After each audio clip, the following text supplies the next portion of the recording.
He brought her to our anniversary dinner, laughing as she wore my family's bracelet. I walked over, took it back, and left them with the bill and a restraining order. Hey there, welcome to today's story. What are you up to right now? Whatever it is, I hope you're ready to dive into a gripping tale. Today, we're going to explore the life of a character facing a situation that will test everything they've known. Have you ever found yourself in a similar spot, struggling with betrayal or a loss of trust? Let's see how this character handles it and what they learn along the way. Stick around to the end to find out how it all plays out. And hey, if you enjoy the story, don't forget to hit that subscribe button. It really motivates me to keep bringing you more amazing tales. Thank you so much for being here, and let's get into it. The night was supposed to be perfect, a celebration of 8 years spent building not just a marriage but a legacy. A restaurant that had started as a dream in my head now stood proudly in the heart of the city. The Loft, where fine dining met unforgettable memories. Tonight, I had designed a special tasting menu, crafted every dish to tell the story of my journey with Ryan, my husband, my partner in everything. But, of course, life has a way of throwing you off course when you least expect it. It all started with a simple message on my phone. A text that shook me to my core. Need to change reservation. I'll bring Tessa from work. You understand, don't you? Ryan had gone from the love of my life to a distant stranger who had taken my heart, my patience, and now my anniversary dinner with him. I remember reading that text again, my heart sinking with each word. You understand? No, I didn't understand. Tessa was not just any colleague. She was everything I wasn't. Smart, polished, the kind of woman who knew how to work a room, dressed in designer clothes that screamed success. She was his type. But tonight was supposed to be mine and his. But instead, I was left sitting at the bar of the restaurant I had built, sipping on champagne alone while watching him casually slip my grandmother's bracelet, passed down through generations, a symbol of resilience, onto Tessa's wrist. I felt the tears sting my eyes, but I couldn't cry. Not yet. Not when I had a plan. I'd spent years working 16-hour shifts in this kitchen, perfecting every dish to bring this vision to life. A dream that now felt like a cruel joke, but no more. If Ryan thought I was just going to sit here and let him destroy everything we built, he was sorely mistaken. As the night wore on, I couldn't tear my eyes away from the unfolding train wreck. Every laugh, every whisper, every lingering touch between Ryan and Tessa felt like a twist of the knife buried deeper into my chest. I was sitting at the bar, watching from the shadows, unable to move or speak. My heart was sinking with every passing second, the pain building up in waves, but I stayed rooted in place. There was no going back now. The betrayal was in full bloom, and I was left to witness it unfold. Ryan had always been charming. Too charming, in fact. He had this ability to make people feel seen, to make them believe they were the most important person in the room. I used to think that was part of his allure, but now, as I watched him lean in close to Tessa, speaking to her in that soft, intimate tone, I realized just how dangerous that charm could be. She laughed at something he said, her hand casually resting on his arm, as though they were already too familiar with one another. Too comfortable. Too much. I could feel the anger start to build in my chest, my skin tingling with the heat of it. The warmth I had once felt in his arms was gone, replaced with the coldness of betrayal. This wasn't just about him forgetting our anniversary. This was about him taking everything we had built together and handing it over to someone else, someone who didn't deserve it. My eyes followed them as they shared a quiet joke, as if I didn't exist. And then the worst thing happened. Tessa reached up, her fingers lightly brushing her wrist. My breath hitched in my throat as she adjusted the bracelet I had worn on my wedding day. The bracelet that had been passed down from the women in my family for generations. My grandmother had given it to me, telling me it was a symbol of strength, perseverance, and the unbreakable bond of family. It was a treasure, one I had worn proudly on the most important day of my life. But now, here Tessa was, adjusting it on her wrist like it was just another piece of jewelry. I watched as she ran her fingers over the diamonds, admiring them, as if it were some kind of trinket, something pretty and disposable. My trinket, a piece of my family's legacy, was now casually being worn by the woman who was stealing my life, my husband, and my future. And in that moment, something inside me snapped. I wasn't just angry anymore. I was furious, heartbroken, and disgusted, all at once. How had I been so blind? How had I allowed this to go on for so long? Ryan had crossed a line I never thought he would cross, and Tessa was no better. She knew exactly what she was doing. She wasn't just some innocent woman caught in the crossfire. She was an active participant in this betrayal, and I couldn't let it stand. Not anymore.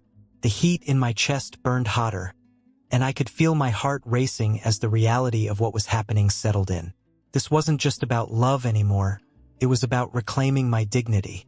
It was about standing up for myself when everything I thought was safe had been ripped away. I couldn't sit there and watch this any longer. I wasn't going to be a passive observer, helpless and broken. No, this was my moment. I had a plan, and I was going to execute it with precision. I slipped off my bar stool, the motion almost too deliberate. Each step toward the kitchen was like walking toward my own redemption. My breath was shallow, but I kept moving, faster now, my mind racing as I formulated the next steps in my head. I needed help, and I knew exactly who to turn to. Marco, my bartender, was more than just an employee. He was a friend, someone who had seen me through countless sleepless nights, through the long days when Ryan was nowhere to be found, buried in his work or, as I now realized, in her. Marco had been there when the restaurant first opened, when I was exhausted and running on fumes, when Ryan barely paid attention to what was happening at the loft because he was so consumed with his political ambitions. Marco had seen it all, the struggles, the heartache, the endless hours spent trying to build something meaningful while Ryan had been too busy with his campaign to care. And now Marco would help me take control back. He would help me execute my plan. I found him in the kitchen, prepping for the next round of orders. His back was to me, but when I spoke, his body tensed, and he turned around to face me. "Marco?" I said quietly, my voice steady despite the storm of emotions swirling inside me. "I need your help. It's time." Marco's brow furrowed as he saw the look in my eyes. He knew something had shifted, something deep within me. "What's going on?" he asked, concern flashing across his face. I quickly briefed him on the plan, leaving out only the smallest details. There was no need for him to know everything right away, just the basics. I needed him to be ready for the storm that was about to hit. But before we could proceed, there was one more thing I had to do. I pulled out my phone and made the call. It was a call I had been avoiding, but the time had come. I dialed Steven's number. Steven, the man who had been unknowingly suffering the same fate as me. His wife, Lydia, had been sleeping with Ryan for months, just like Tessa had been. He had suspected something for weeks, but like me, he had no proof. I had the proof, and now we would make sure Ryan and Tessa couldn't worm their way out of this. They wouldn't be able to deny the truth any longer. The phone rang for what felt like an eternity before Steven picked up. His voice was cautious at first, but when I explained what had been going on, the anger in his tone was unmistakable. He had been blindsided just like me. "Are you serious?" he asked, his voice thick with disbelief. "I thought it was just a hunch, Sophia. I had no idea. But you've got the proof." "I do," I said, my voice firm. "I have everything we need. And this isn't just about us anymore. It's about them thinking they can get away with this. I'm not going to let them walk all over me, Steven. Not anymore." There was a brief pause on the line before Steven spoke again, his tone determined. "All right, I'm in. What do we need to do?" I quickly outlined the next steps. We were going to confront them, expose them for who they truly were, and make sure they faced the consequences of their actions. We had the evidence, and with that evidence, Ryan and Tessa wouldn't be able to talk their way out of it. As I hung up the phone, I felt a wave of relief wash over me. It wasn't over yet, but it would be soon. I had taken control back. I wasn't the victim anymore. I was the one who was going to make sure they paid for what they had done to me. I turned to Marco, who was standing silently by my side, waiting for me to give the word. "We're ready," I said, my voice low but resolute. "Let's make them pay." Knock knock. Now you're about to watch the best part of the story. But before that, make sure to subscribe to my channel so we can keep going together. The perfect moment arrived, and it was everything I had been waiting for. Yet nothing could have prepared me for the tension that was about to unravel in front of me. Tessa and Ryan were finishing their meal, their laughter still echoing through the restaurant, blissfully unaware of the storm that was about to crash down upon them. As I watched them, my heart felt a mixture of burning rage and sorrow. How had we come to this? I had built this life, this dream, and now here I was, about to tear it all apart.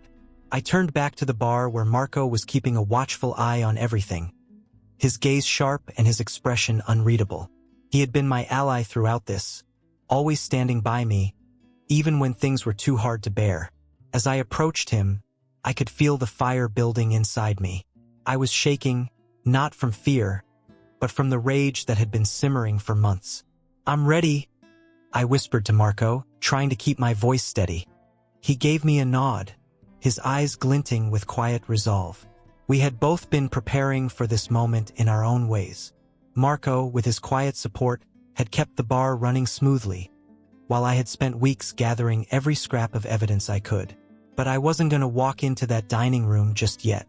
Not without savoring this moment first. I needed to walk slowly. I needed to take it all in. The pain, the betrayal, the deceit. This was the moment everything changed. This was the end of the lies. I watched as Ryan and Tessa finished their meal, unaware that their perfect night was about to come crashing down. Ryan's smile seemed so genuine as he leaned forward, his eyes sparkling with amusement at something Tessa said. She laughed again, a soft, tinkling sound that made my stomach churn. He reached for her hand, and that was when it hit me. That was when I realized I was watching them as they would never, ever look at me again. Taking a deep breath, I stood up, my heels clicking against the floor with a determined pace. I crossed the room toward their table, my pulse racing with each step.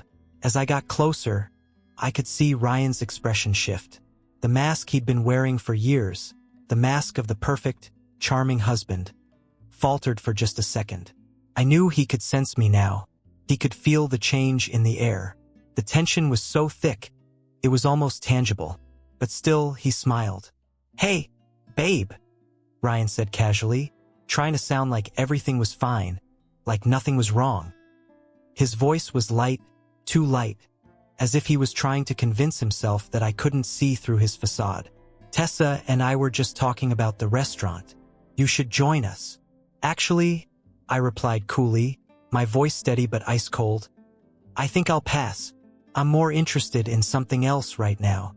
I let the words hang in the air between us, and for a moment, I could see his face tighten with that familiar panic.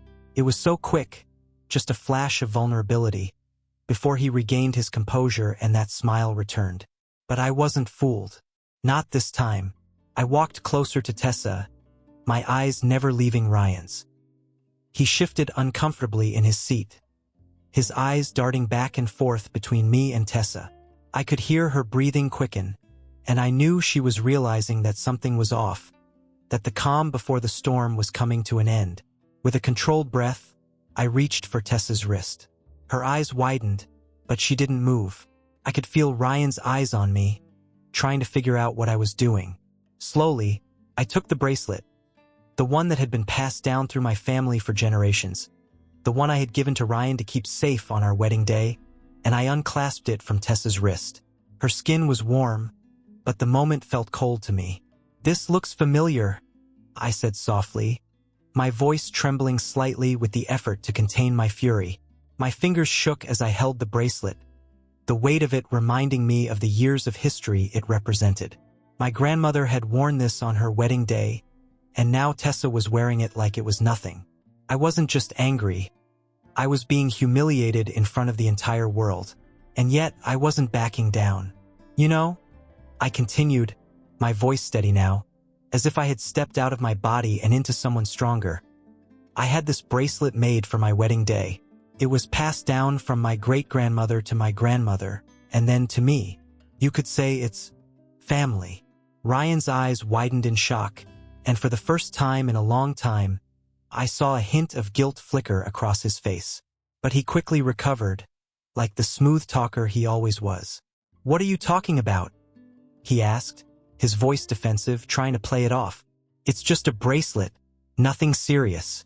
I smiled coldly at him, a smile that was sharper than any blade. "You're right, Ryan," I said, pulling the bracelet gently off Tessa's wrist. "It's just a bracelet, but it's not just any bracelet. It's been in my family for generations. It represents our struggles, our strength, and you decided it would be the perfect gift for Tessa, didn't you?" Tessa looked uncomfortable now, her face flushing as she shifted uneasily in her seat. Her fingers fidgeted with the edge of the table, clearly unsure of what to say or do next. I could see her trying to grasp the situation, realizing she was caught in something much bigger than her. Ryan's face had gone pale. His bravado was gone, replaced with a grim reality that he hadn't expected. But I wasn't done yet. I wasn't just going to let him squirm his way out of this with some weak excuse. No, I had more. So much more. I pulled out my phone and slid it across the table toward them, making sure they both saw the screen. On it were emails, receipts, everything I had painstakingly gathered over the last few weeks. The proof was undeniable. "Ryan," I said, my voice quiet but heavy with accusation, "these donations were never just about your campaign.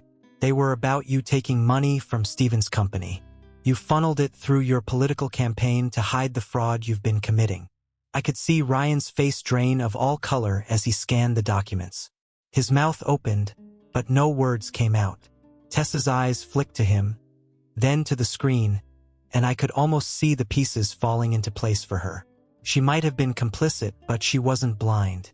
"This isn't just a betrayal of me," I continued, my voice getting stronger with each word. "This is financial fraud. This is you, Ryan, stealing from your best friend, lying to his face, and using your position for your own gain. And you thought you could get away with it." Ryan looked around the restaurant, his eyes darting to the diners watching us. Some were staring openly, others had pulled out their phones. The scene was unfolding in front of them, and there was no way to stop it now. The truth was finally coming to light. The next few minutes felt like hours. Ryan stammered, desperately trying to smooth over the mess, but it was too late. The damage had already been done. I had exposed him for what he truly was. A man driven by ambition and greed, willing to sacrifice everything, including his marriage and my family's legacy, for a shot at power. There was no going back for him now. No amount of charm, no smooth words could erase the fact that his lies had caught up to him. But I wasn't done yet. I wasn't going to let him worm his way out of this. I turned to Stephen, who had been watching everything unfold from the bar. He was still, a statue of stoic emotion, his eyes cold as ice. He had been a silent ally from the very beginning, and now, I knew we were about to make sure Ryan and Tessa understood the consequences of their actions. "I think it's time we take this further," I said, my voice calm but decisive, as if a weight had been lifted from my chest. My words felt like the closing of a door, sealing their fate. "Let's make sure they understand there are consequences to their actions." I looked Stephen in the eye, and his gaze met mine, cold, calculating, but full of an unspoken understanding. It was time to act. Stephen nodded, his expression unreadable.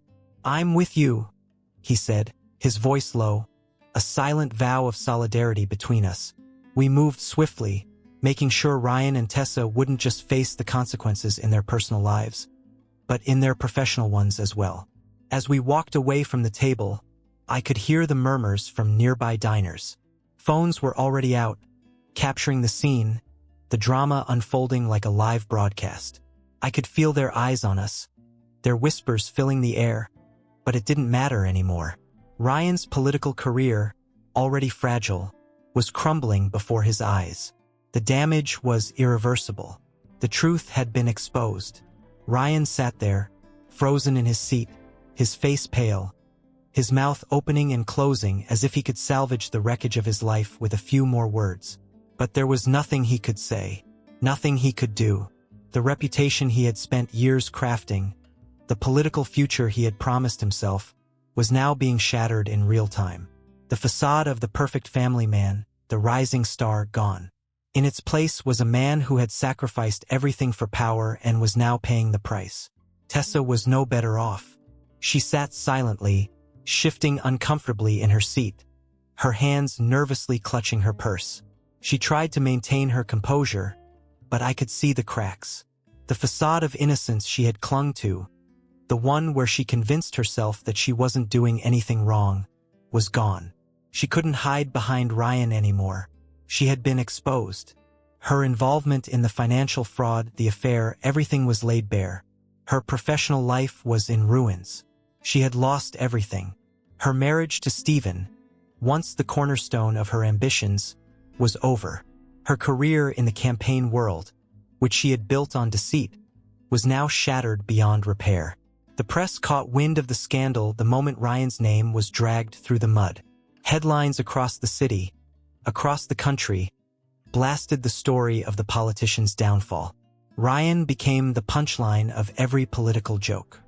His once promising future was now a public spectacle, one that he could do nothing to reverse. No matter how much damage control he tried, no matter how many apologies he issued, his credibility was gone. The whispers followed him everywhere, at campaign rallies, in backrooms with his colleagues, at dinner parties with his donors. He had been exposed, and no amount of smoothing over could change that. He was a joke now, a walking disaster. And Tessa? She couldn't hide either. The media frenzy turned on her just as quickly. Every article, every interview, every news segment about Ryan also mentioned her involvement. She was the other woman, yes, but she was also a player in the financial fraud that had been uncovered. She tried to play the victim, but the public wasn't buying it. Her affair with Ryan, the manipulation of campaign funds, it all came out.